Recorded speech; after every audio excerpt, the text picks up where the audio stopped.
A paz do Senhor, amados irmãos em Cristo, irmão Renato, irmão Farley, irmã Débora, irmão Ítalo, graça e paz do nosso Senhor Jesus Cristo. Irmã Ila, a graça e a paz, irmã Ila. Irmã Valdice Mota, paz do Senhor, minha irmã. Irmã Vilani, graça e paz. Paz do Senhor.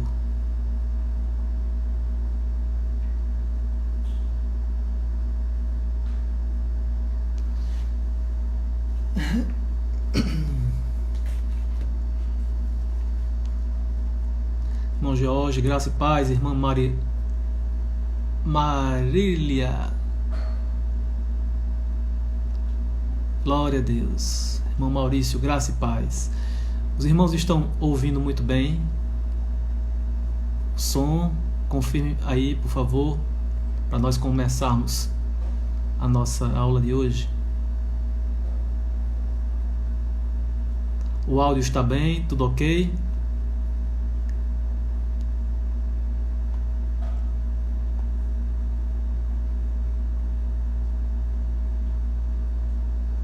Perfeito, irmã Débora, paz do Senhor, glória a Deus. Irmãos, vamos retomar o estudo de hoje na nossa lição número 9.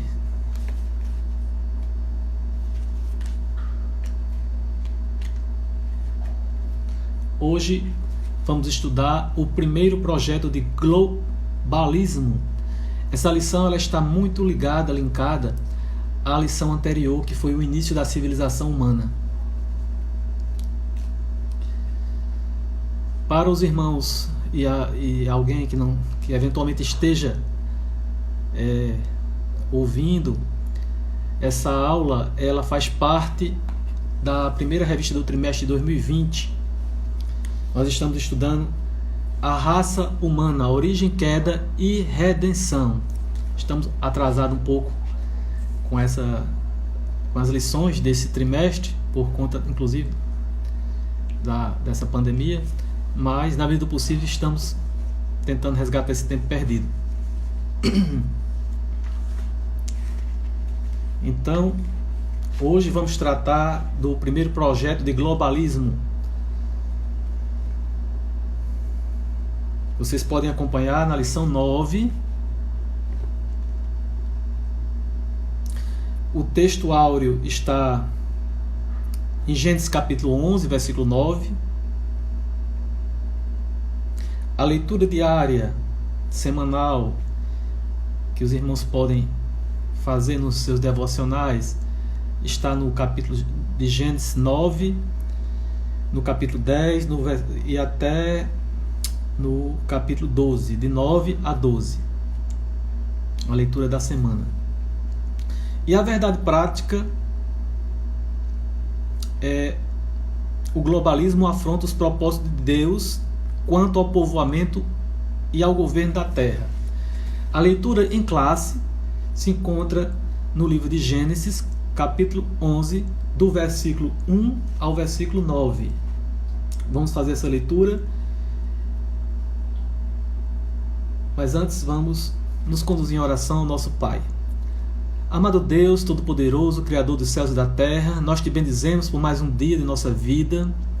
Te glorificamos, Senhor Deus, pela oportunidade de estarmos aqui reunidos no Teu santo nome, para estudarmos e aprendermos um pouco mais da porção da Tua santa e poderosa palavra. Abençoa, ó Deus, tudo aquilo que vai ser partilhado aqui, Senhor, e que sirva, Senhor, da Tua palavra de edificação para as nossas vidas, para as nossas almas. No precioso nome de Jesus Cristo, nós te oramos, te pedimos e te bendizemos. Amém. Então vamos para a leitura de classe, meus irmãos.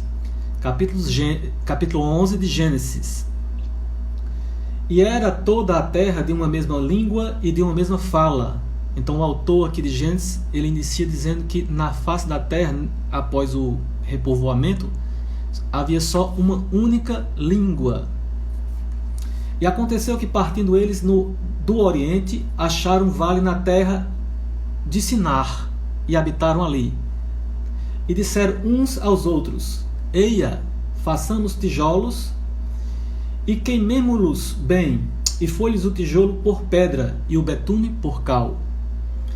E disseram: Eia, edifiquemos nós uma cidade e uma torre, cujo cume toque nos céus, e façamos-nos um nome, para que não sejamos espalhados sobre a face de toda a terra. Então desceu o Senhor para ver a cidade e a torre que os filhos dos homens edificavam.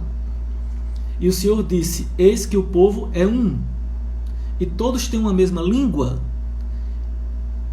E isto é o que começam a fazer. E agora não haverá restrição para tudo o que eles intentarem fazer.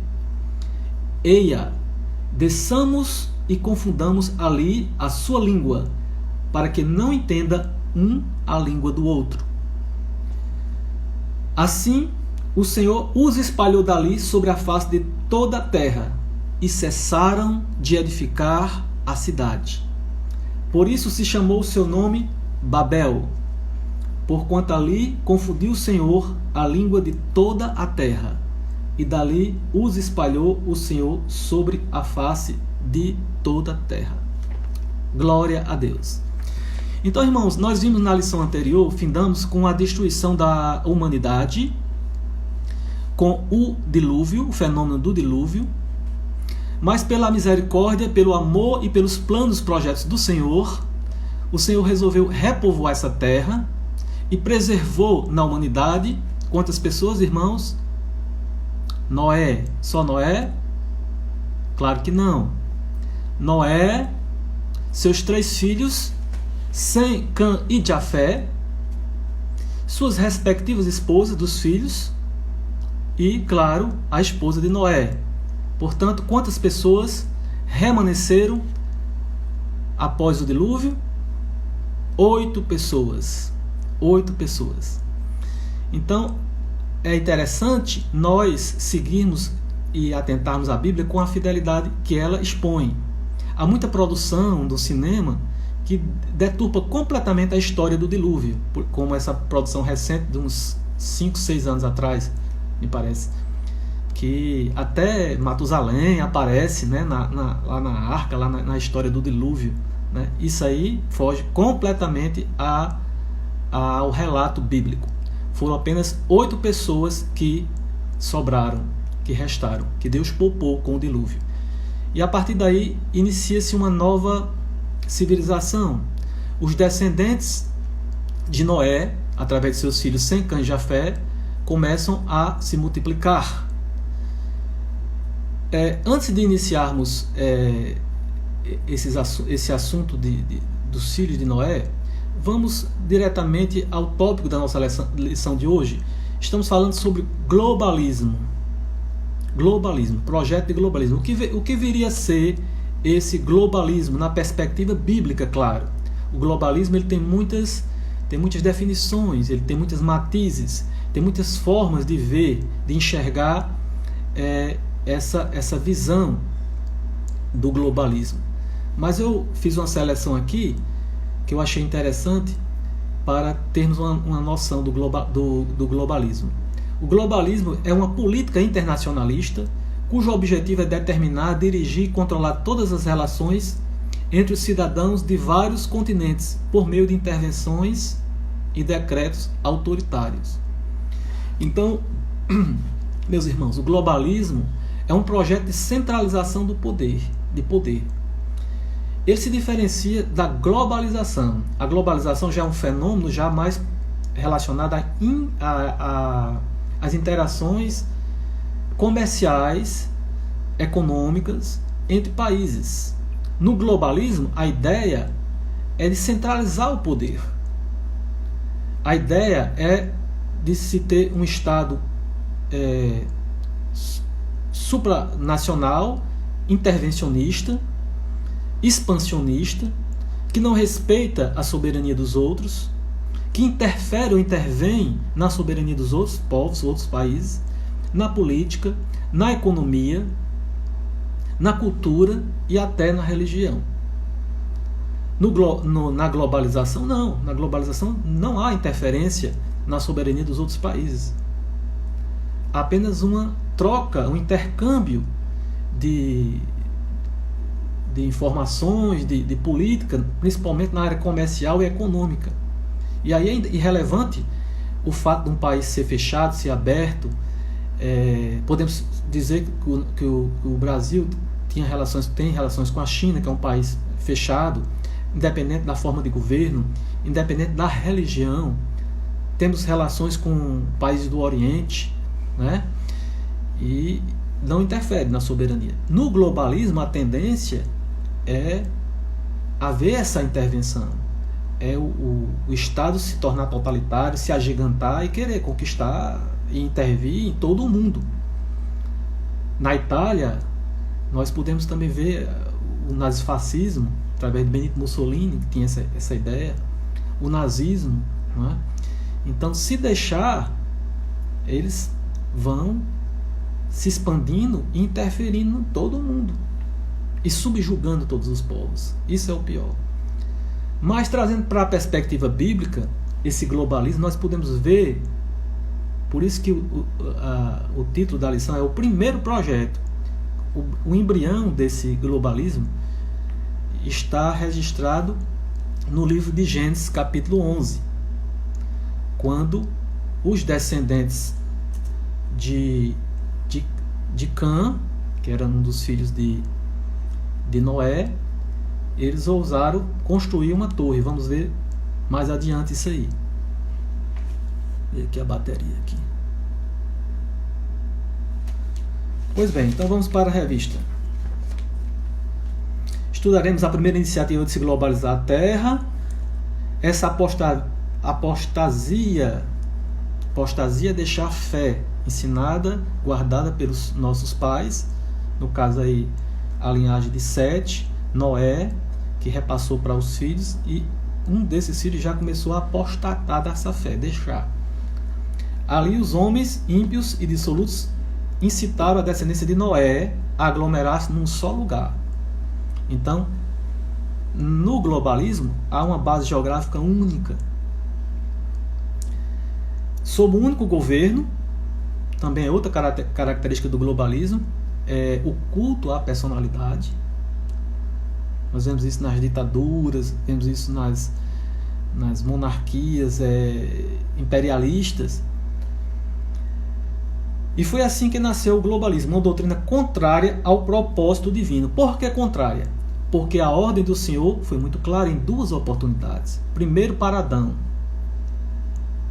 frutificai-vos e multiplicai-vos. Essa mesma ordem também de Deus foi dada para Noé, depois do dilúvio: frutificai-vos e multiplicai-vos.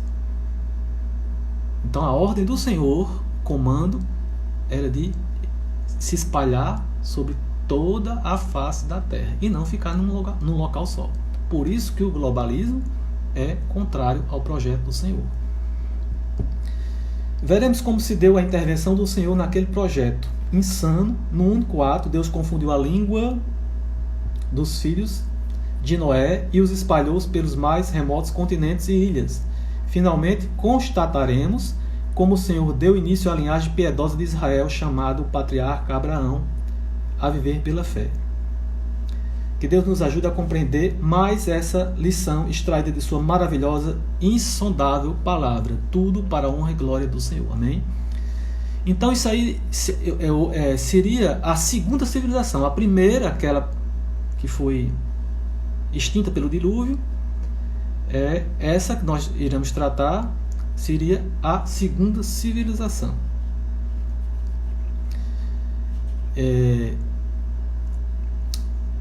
Vamos falar um pouco sobre a parte da história dos filhos de Noé, porque é importante para fazer esse link.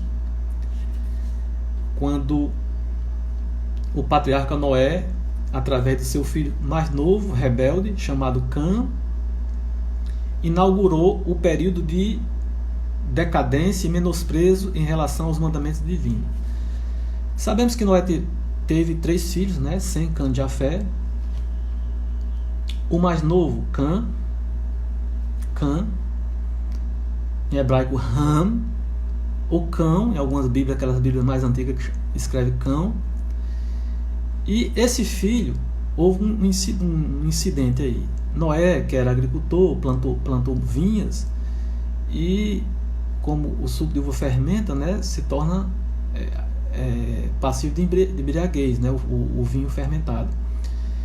E aí diz a Bíblia que Noé se embriagou e deitou despido, nu.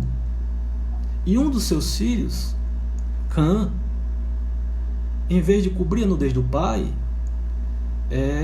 ridicularizou o pai, zombou do pai, porque o pai estava exposto à sua nudez. Chamou os irmãos, olha que audácia, que falta de respeito, para expor a indignidade do pai. Venha ver papai nu, despido.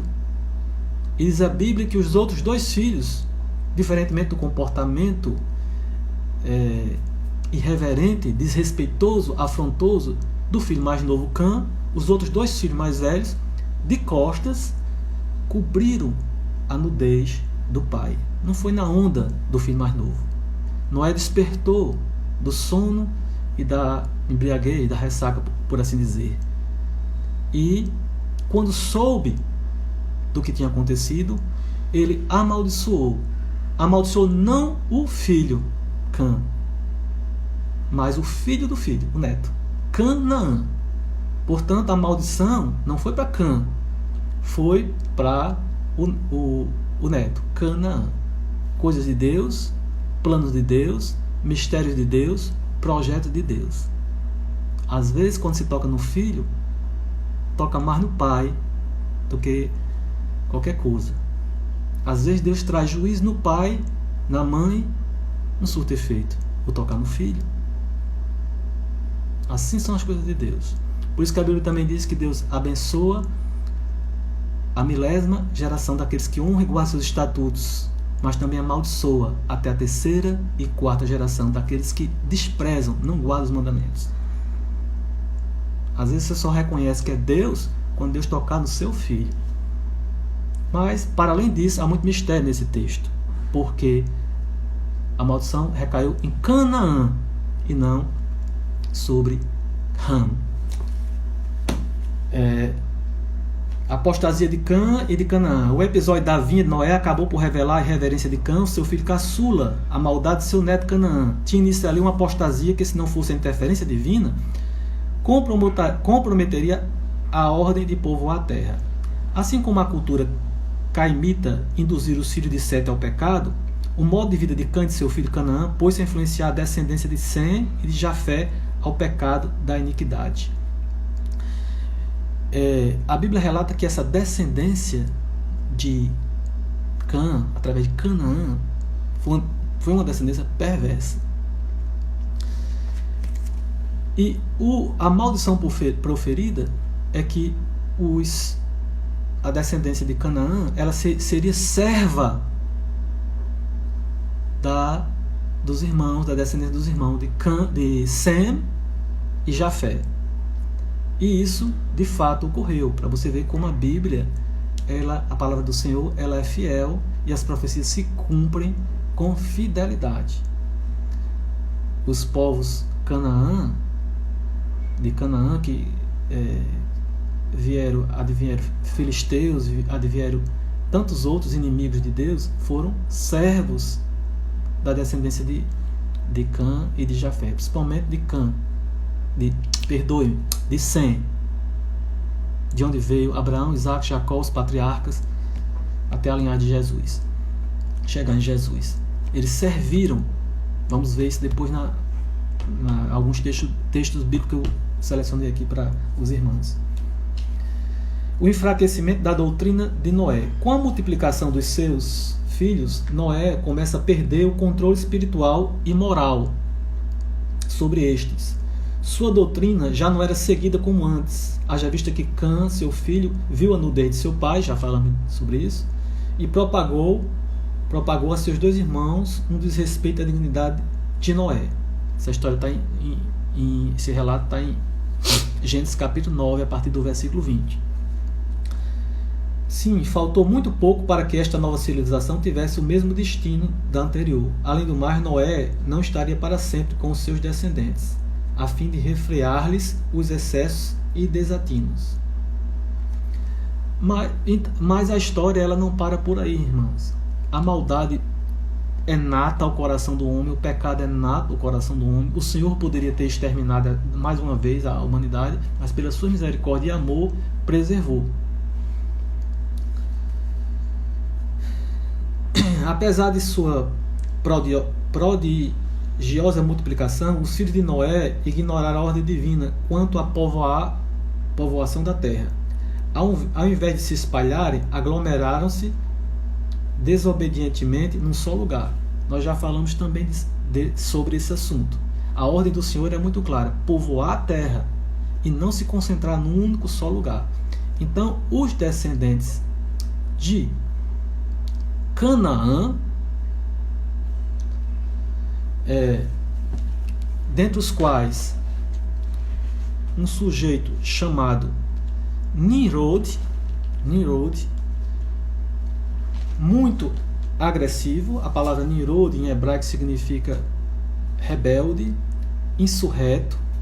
Ele era um caçador, uma pessoa influentemente política na época, um líder. E através dele, dizem alguns estudiosos, que tiveram a ideia de construir uma cidade chamada Babel e uma torre, justamente para ir de encontro ao mandamento do Senhor, que era se espalhar sobre a face da terra. Então eles decidiram permanecer num só local. Veja a desobediência. Nós lemos isso aqui na leitura de classe. Falavam um só um idioma. Eles se valiam disso, de falar um só idioma. E disseram uns aos outros: façamos tijolo, queimemos bem e folhes o tijolo por pedra e o betume por cal. Edifiquemos nós uma cidade e uma torre. Eles achavam, meus irmãos, essa descendência de Canaã, que estariam seguros. O ser humano ele sempre procura uma segurança à margem de Deus, pela sua autossuficiência, arrogância, orgulho e prepotência. Eles acham que se pode se proteger tirando Deus da história. E a gente vê que não é assim. Está aí a humanidade vitimada com esse flagelo dessa epidemia. E aí a gente vê reis, príncipes, rainhas, presidentes de nações, dos Estados Unidos, todo mundo fazendo exame, teste, em quarentena, para saber se tem ou se não tem, o quanto é frágil o ser humano. Em 11 de setembro daquele ano, no atentado dos Estados Unidos às Torres Gêmeas, 1/1000, o Pentágono, símbolo de segurança no mundo, o Pentágono, por um triz, não foi destruído por um avião. Para você entender, não confie no seu braço. Se o Senhor não guardar a cidade, lembre-se disso, Salmo 127, se o Senhor não guardar a cidade, em vão vigia o sentinela. Em vão vigia o sentinela. Naquele dia os Estados Unidos foi tão vulnerável como é a casa de qualquer estabelecimento, de qualquer comerciante em Fortaleza. Vulnerável. Porque se o Senhor não guardar a cidade, é inútil você ter segurança, armamento, rifle, fuzil, colete, agente, serviço de investigação, nada. Nada disso serve. Se o Senhor não guardar a cidade, em vão. Então não confie em nada que não seja a mão e o braço forte do Senhor. Essa civilização aqui, de Nimrod, resolveram refazer a vida, construir uma cidade, uma torre, como se fosse assim, nós não precisamos de Deus. Deus não precisa vir até nós. Nós teremos nossos próprios deuses. Vamos edificar essa torre, vamos subir e lá a gente se entende, porque a gente também tem poder. Veja quanta pretensão, quanta arrogância e quanta petulância. Então, o globalismo, ele tem essa conotação aí, de se concentrar um só poder, né? Acham que através da união, a união em si, Deus não tem nada contra. É até do Senhor a união. Agora, quando essa união vai de encontro aos projetos, os planos de Deus, aí é onde está o problema. E a Bíblia diz que Deus confundiu as línguas, cortou o canal de comunicação. Eles se valiam de falar o mesmo idioma, facilitava. E através disso resolveram construir essa cidade e essa torre. A Bíblia diz que Deus desceu, e desceu o Senhor para ver a cidade e a torre. Como é que pode Deus descer? Isso é um prato cheio para os teístas abertos, que eles alegam que Deus não é onisciente. Os teístas, os ateus, principalmente os teístas abertos. Só que essa linguagem aqui é uma linguagem metafórica que a Bíblia está falando. Deus desceu. É importante salientar, meus irmãos, que o Senhor é um Deus que se comunica. É um Deus que usa linguagens muitas vezes humanas para se fazer entendido. Aí onde está o amor do Senhor, a bondade do Senhor. Deus é onisciente, sabe todas as coisas, não precisava descer. Os rabinos judaicos, estudando essas passagens aqui, eles discorrem que Deus sempre faz um juízo de constatação, como justo juiz que é. Ele averigua, ele confere, ele vai lá. Por isso que tem essa expressão metafórica. Às vezes também a Bíblia usa muitas linguagens metafóricas, antropomórficas. Ou seja, Deus usa símbolos humanos, linguagens humanas, formas humanas para se fazer entender. Então quando você vê na Bíblia assim, a mão de Deus, os olhos de Deus, não é que você está vendo a mão de Deus. Deus não tem mão, Deus é espírito. Essa mesma passagem também é muito semelhante, você vai ver quando Deus visita Sodoma. Em Gênesis, anotei aqui para os irmãos, Gênesis 11.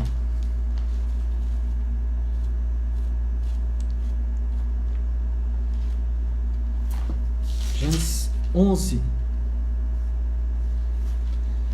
Capítulo 11, versículo... Aliás, perdoe.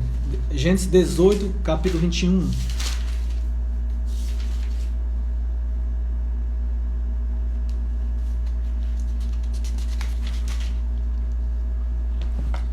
O texto sagrado diz: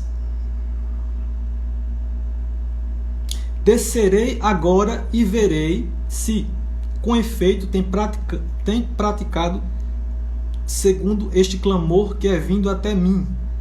E se não, sabê-lo-ei. Então viram aqueles varões o rosto dali e foram para Sodoma. Mas Abraão ficou ainda em pé diante da face do Senhor. Esse texto que está em Gênesis capítulo 18, quando Deus destrói a cidade de Sodoma e Gomorra, Deus também desce até a cidade. Mas Deus, como Ele é onisciente, Ele não precisa descer. Então essas linguagens não quer dizer que Deus não sabe das coisas. Deus sabe de tudo. Esse atributo da onisciência, ele é próprio de Deus. Somente Deus. Preste bem atenção a isso. Alô. Só o Senhor sabe. E por isso só o Senhor pode estar, o Senhor Deus, em todos os locais ao mesmo tempo. Ninguém, absolutamente ninguém, tem esse atributo da onisciência, a não ser o Senhor. Até mesmo da onisciência do futuro médio, por exemplo. Se eu fosse lá fazer esse negócio, iria dar errado? Davi consultou o Senhor. Se eu for lá, irei conseguir? Não. Você não vai conseguir. Não vai dar certo. Então Deus já sabe as hipóteses, chama-se conhecimento médio também.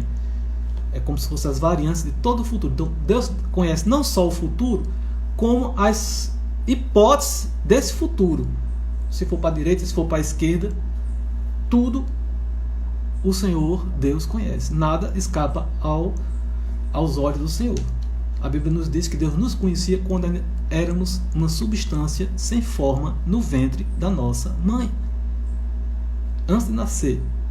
Aliás, antes da fundação do mundo. Deus sabe tudo. Portanto, essa linguagem aqui, metafórica, não quer dizer que Deus não conhecesse os propósitos malignos, irmãos, daquele povo.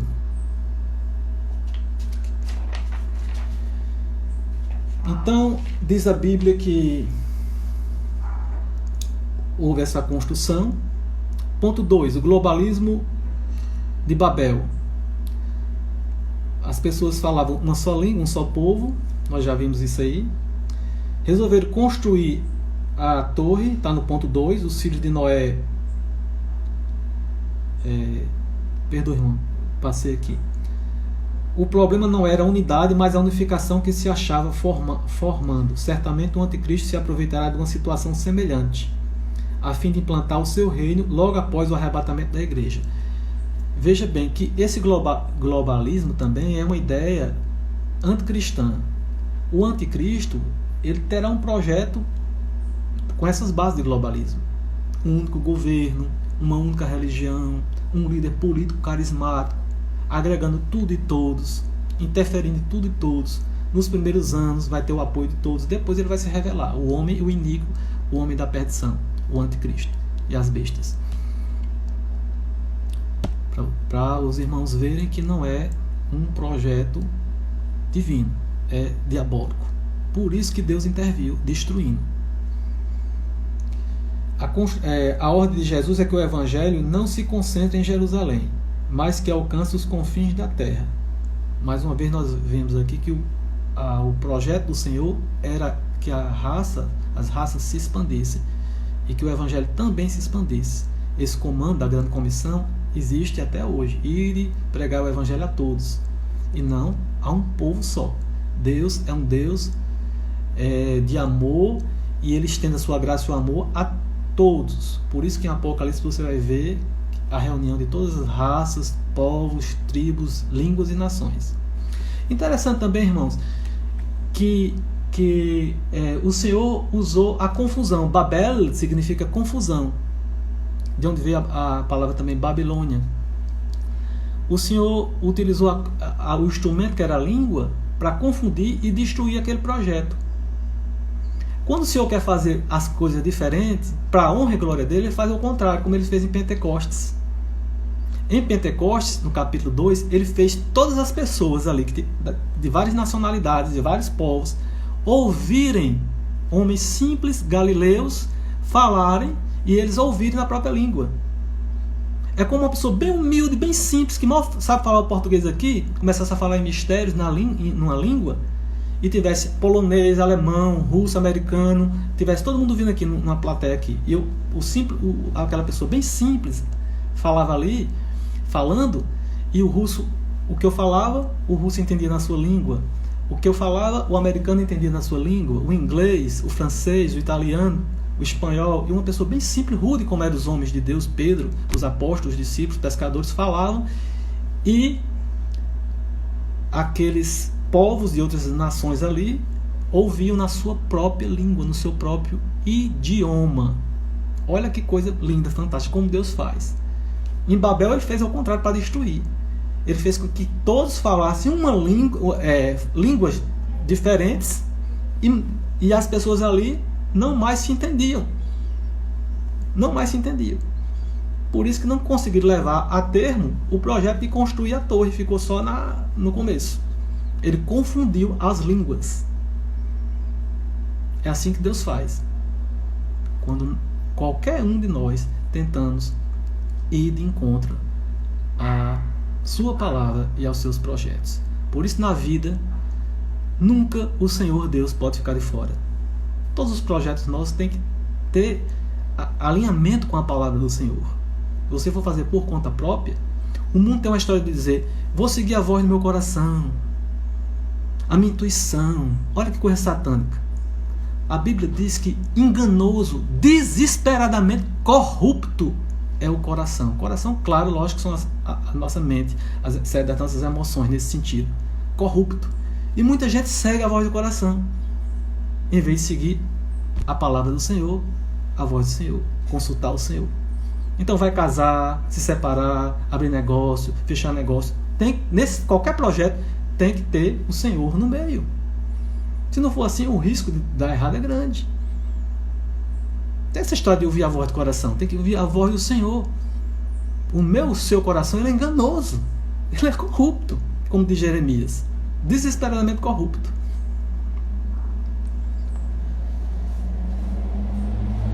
A intervenção de Babel. Tópico 3. Para salvar a humanidade de si mesma, Deus interveio confundindo a língua. Em seguida dispersou os descendentes de Noé. Como todos não conseguiam mais se entender, cada um foi tomando seu destino. E Deus cumpriu aquilo que ele queria cumprir, seu projeto. Espalhar todas as pessoas por todos os cantos da terra. Deus criou uma terra imensa, com não sei quantos continentes, não foi para ficar um grupo de pessoas, um povo, num local só. Então a ordem era espalhar. E Deus cumpriu essa ordem, esse comando. Porque agindo ele, ninguém impedirá. Deus é Deus. O que ele queria cumprir, teria que ser cumprido, por bem ou por mal.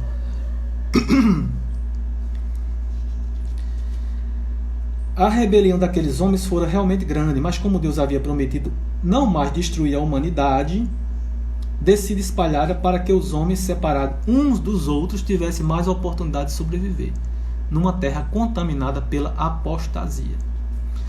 Então vem o efetivo povoamento da terra. Sabemos que Deus forçou os descendentes de Noé aos confins do mundo. Caso isso não tivesse acontecido, aquela geração teria o mesmo destino dos pré-diluvianos. Nós vimos na aula passada aqui que aquela raça pré-diluviana perversa, a ponto de misturar os filhos de Deus com os filhos dos homens e fazer toda espécie de maldade humana, Deus interviu e exterminou. Para que isso não acontecesse novamente, Deus espalha as pessoas por toda a face do planeta. Assim como aquela geração chegou aos confins da terra, o Senhor Jesus ordena-nos a levar o Evangelho a todos os povos e nações. Venham a ouvir as boas novas do Evangelho. Quando isto acontecer, então virá o fim.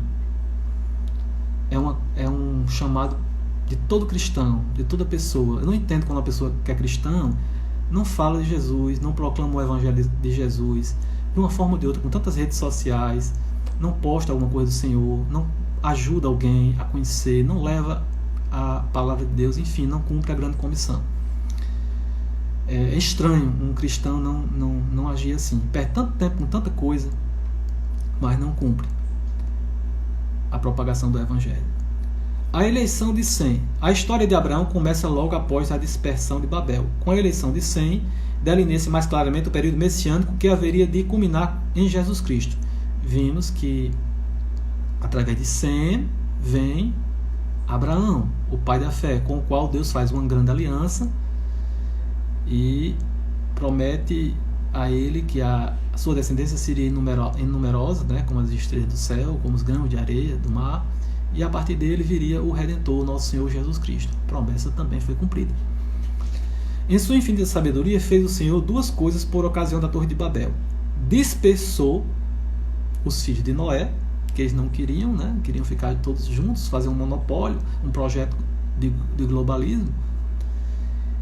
E em seguida chamou Abraão para dar continuidade à linhagem messiânica, da qual sairia Jesus, o Cristo, verdadeiro homem e verdadeiro Deus. Glória a Deus. E vimos também que Abraão, ele também recebeu o chamado de sair da sua parentela. Sai da sua parentela. Abraão era descendente de Sem, um dos filhos de Noé. Esse Sem, seus descendentes, alguns deles habitaram a região da Caldeia, de onde veio a cidade de Ur, que era de Abraão, do pai de Abraão, Terá. Ur dos caldeus. Então, meus irmãos, Deus interveio, confundiu a língua e dispersou os descendentes de Noé. Esse é o Deus que nós acreditamos, o Deus que intervém na história sempre para cumprir os seus propósitos. Concluindo, a fim de preservar sua obra, o Senhor Deus promulgou duas ordenanças quanto à criação. Em primeiro lugar, a povoação da terra, que está em Gênesis capítulo 9, versículo 7. E por último, a grande comissão através de Jesus Cristo. É-me dado todo o poder no céu e na terra. Portanto, ide, ensinai a todas as nações. Não é um grupo só de pessoas. A palavra do Senhor diz que, numa linguagem mais clara, você não vai acender uma lamparina e colocar debaixo de uma cama. A luz do cristão, ela tem que brilhar, claro, para iluminar quem quer ver, quem quer enxergar. Agora, muitas vezes, infelizmente, ofusca quem não quer enxergar. Mas a nossa luz é para brilhar, para que todos vejam em nós a graça e o amor de Deus. Todo mundo, sem acepção de pessoas. Portanto, ide e ensinai todas as nações, batizando-os em nome do Pai, do Filho e do Espírito Santo, ensinando-as a guardar todas as coisas que eu vos tenho mandado. E eis que eu estou convosco todos os dias até a consumação dos séculos. Promessa do nosso Senhor Jesus Cristo. Contra o globalismo, cuja missão é submeter-se o mundo aos caprichos de Satanás, o mundo é só mesmo a obediência aos termos da grande comissão é que nós podemos ficar blindados contra esse tipo de projeto. Nós vamos passar por tempos difíceis no período da grande tribulação, a Bíblia nos diz. E haverá esse projeto de globalismo. Haverá uma única moeda, haverá a marca, né, da besta, o número. Então, há uma intervenção geral na face da terra e no governo do anticristo. Então, quanto mais as pessoas ouvirem o Evangelho e forem redimidas pelo sangue do Cordeiro de Jesus, mais almas, mais vidas estarão resgatadas desse período da grande tribulação. Então, meus irmãos, repetindo, contra o globalismo, cuja missão é submeter-se o mundo aos caprichos de Satanás, só mesmo a obediência aos termos da grande comissão, evangelização e missões. Por isso que muita gente não gosta de missões, mas é importante. Você não vai deixar suas coisas para ir para a África, para Angola, Moçambique, Quênia. Você não vai submeter a receber um salário mínimo, 2 salários mínimos naqueles países. Mas tem gente que vai, que deixa tudo. Então, quando se pede uma oferta para missões, você está investindo no reino de Deus. Está fazendo parte da grande comissão. O evangelho está chegando até ali. Quem é que vai evangelizar? Você ia passar um dia ali, lá em Quênia, lá no Tchad, no Congo, no Sudão. É difícil, meus irmãos. Então, investamos também nas missões. Evangelização e missões. Já. Maranata, ora vem, Senhor Jesus. Que Deus nos abençoe. Mais um domingo. Que o amor de Deus esteja presente em nossas vidas e que possamos ter essa consciência de que somos sal da terra, luz do mundo, para cumprirmos o propósito para o qual nós somos chamados. Evangelizar. Tenha todos, meus amados irmãos, um excelente domingo abençoado. Em nome de Jesus. Amém?